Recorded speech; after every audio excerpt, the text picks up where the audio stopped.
Saudações, pessoal, tudo bem?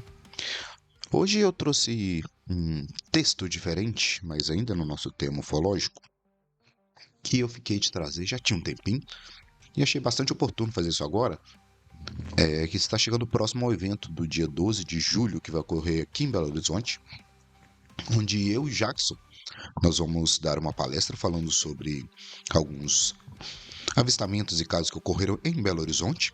Então vou fazer como se fosse um resumo aqui hoje. Então hoje eu vou trazer um resumo do que a gente vai falar no dia 12 e a palestra completa, né? Vocês vão poder acompanhar diretamente no evento, que vai ser sobre avistamentos aéreos ocorridos em Belo Horizonte.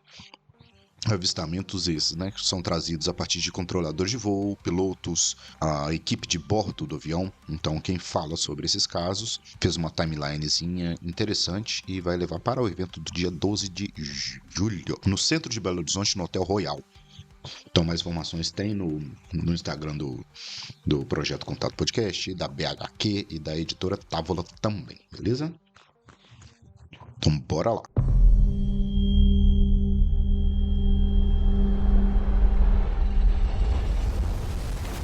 Você está ouvindo Projeto Contato Podcast.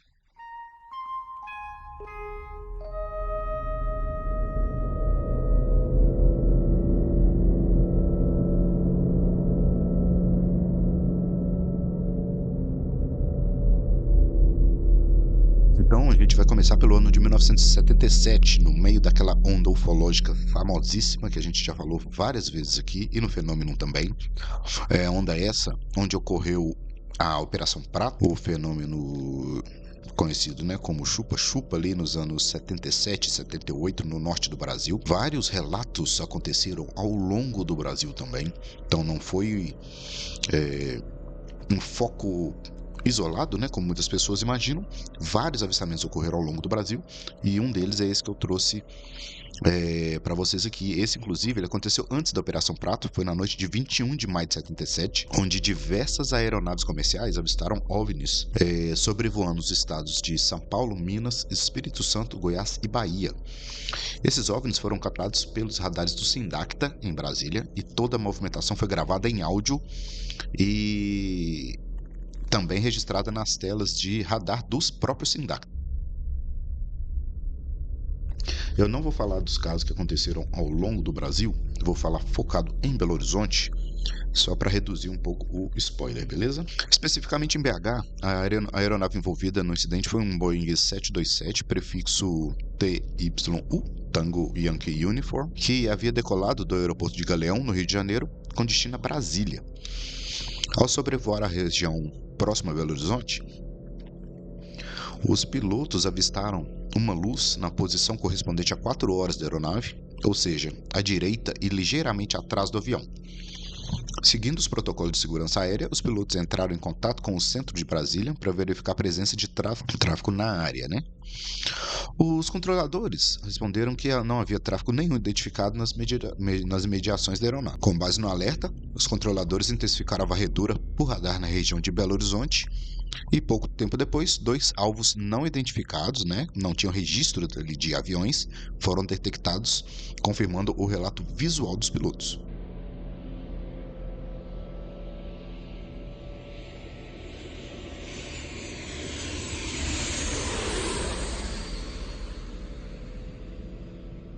Logo após, os tripulantes observaram que um dos objetos se posicionou acima do outro, realizando uma manobra semelhante à relatada por pilotos de outras localidades.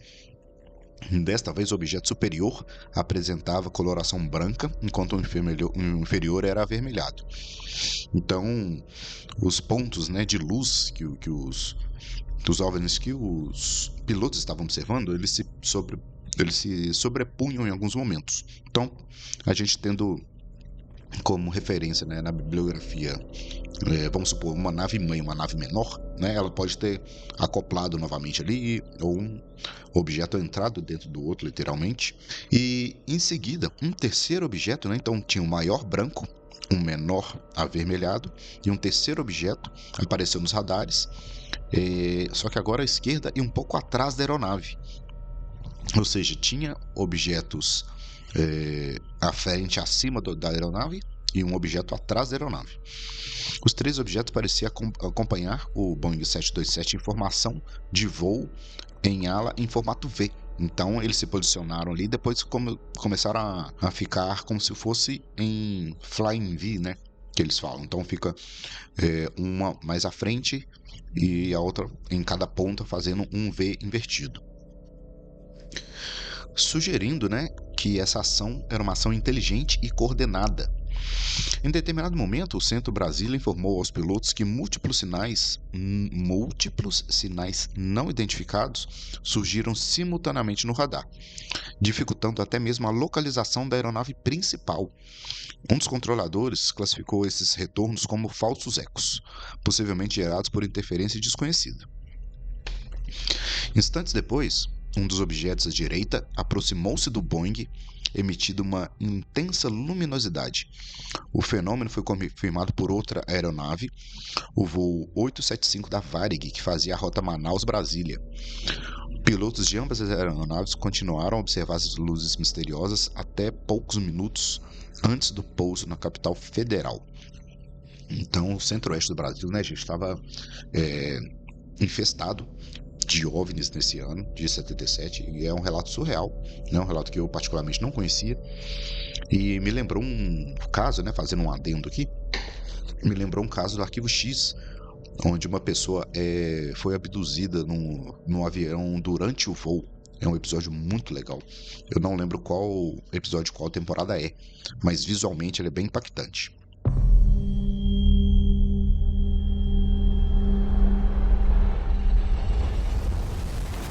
Você está ouvindo Projeto Contato Podcast.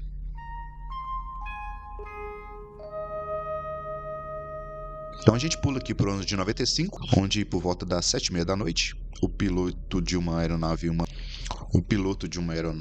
uma Beechcraft 200, com origem de São Paulo, destino ao aeroporto da Pampulha, aproximou-se de seu destino informando que estava sendo seguido por um disco voador. O avião ingressou no que se chama de terminal de voo, rumando para a capital mineira e tendo a sua retaguarda um imenso farol. O piloto permaneceu avistando a luz durante todo o percurso, praticamente até o pouso. Ou seja, né, o OVNI ficou atrás do avião, com um foco de luz, né, virado para o avião, durante todo o trajeto até o avião pousar em Belo Horizonte. Olha que surreal isso. Imagina o sufoco que o piloto e a tripulação não ficaram. Em uma madrugada de janeiro de 96, aconteceu o caso Varginha, né, gente? Por volta das 4 horas, funcionários da Infraero, que trabalhavam no aeroporto da Pampulha, avistaram outro objeto não identificado cortar o céu de Belo Horizonte, passando exatamente acima do aeroporto e emitindo diversas luzes coloridas. Então nós tivemos um avistamento robusto, corroborado por mais de uma testemunha, sobre o céu de Belo Horizonte, exatamente ali no período de janeiro de 96, ou seja, né, eles já estavam por aqui dando umas voltinhas. Ainda em 96, por volta de 6 horas da tarde do dia 23 de fevereiro, Joaquim Antunes, morador de Belo Horizonte, telefonou para a torre de controle e informou estar observando juntamente com sua esposa, sobre o seu bairro, um estranho objeto bem grande acompanhado por outro menor. O avistamento durou aproximadamente 1 hora e o OVNI tinha aparência fusiforme, maior do que um Boeing 737. O Boeing 737 tem, se não me engano, são 37 ou 38 metros. Então esse objeto ainda era maior que o Boeing. Tinha movimentos lentos e uma forte luz amarelada. Segundo ele, abre aspas, era como um caju acompanhado de sua semente, que seria esse objeto menor, ou seja, o objeto menor estava acoplado ao objeto maior. Na ocasião do incidente, o céu estava parcialmente encoberto, mas com boa visibilidade. O interessante desse fato é que cerca de 3 meses antes, um artefato semelhante havia sido observado sobre o bairro Betânia, também em Belo Horizonte. E vocês que nos acompanham e acompanham a galera do fenômeno, vocês sabem exatamente quem da nossa bancada que mora no bairro Betânia. É um criptídeo que anda um pouco sumido das lives, né? O nosso querido PH Carvalho. Ele é morador do bairro Betânia, onde foi identificado esse objeto em formato de caju. Olha que doideira. 3 dias depois desse relato enviado pelo Antunes, o comandante de uma aeronave da extinta Companhia Aérea VASP, que seguiu o aeroporto de Confins com destino a Guarulhos, em São Paulo, logo após sua decolagem, relatou avistar um tráfego desconhecido na posição de 2 horas. Em termos aeronáuticos, é como se estivesse ligeiramente à direita da aeronave. O referido tráfego não era do conhecimento dos controladores de voo e não foi detectado pelo radar de controle de aproximação de BH. Ele foi descrito como uma luz forte branco-azulada, e no dia seguinte, o comandante de um voo da TAM, que vinha de São Paulo em direção ao aeroporto da Pampulha, também relatou durante a sua aterrissagem que estava avistando uma luz forte semelhante a uma estrela brilhante que estava em deslocamento próximo ao seu avião. Nessa ocasião, os controladores de voo estavam detectando em seu radar a aeronave da TAM, desconhecendo qualquer outro tráfego no setor. Então, tinha o avião foi identificado, só que a luz que o acompanhava não. Em janeiro de 98, por volta das 11 horas da noite, uma aeronave da Total Linhas Aéreas, que seguia de BH para o Rio, o piloto informou ao SINDACTA, que é o Centro Integrado de Defesa Aérea e Controle de Tráfego Aéreo, estar avistando mais um tráfego desconhecido à sua frente, à sua proa, efetuando evoluções e piscando luzes brancas. Segundo o piloto, ele afirmou que poderia se tratar de um objeto voador não identificado. Quase um ano depois, em um final de tarde, diversas pessoas, entre elas um piloto particular, telefonaram para o controle de tráfego aéreo de Belo Horizonte para informar a observação de um disco voador sobre o Morro Santa Helena, na região de Sete Lagoas, que é o município vizinho de BH. O objeto descrito emitia uma luz muito forte e não se parecia com nenhuma estrela ou planeta. A intensidade da luz, inclusive, era bem superior à do planeta Vênus, que estava visível no céu. O objeto, mais uma vez, não foi captado pelo radar local.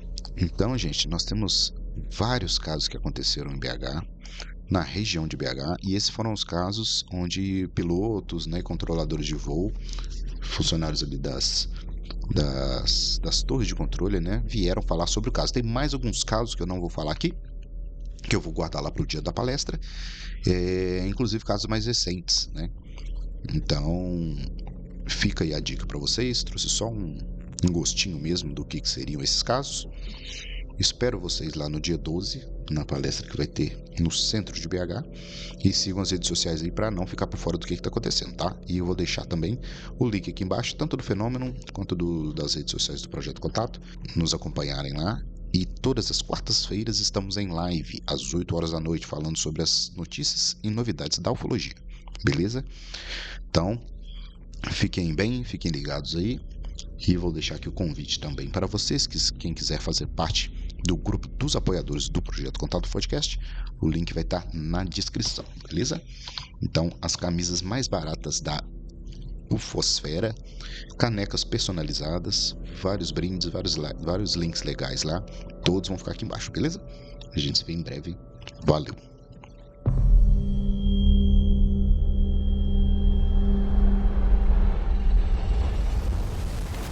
Você está ouvindo Projeto Contato Podcast.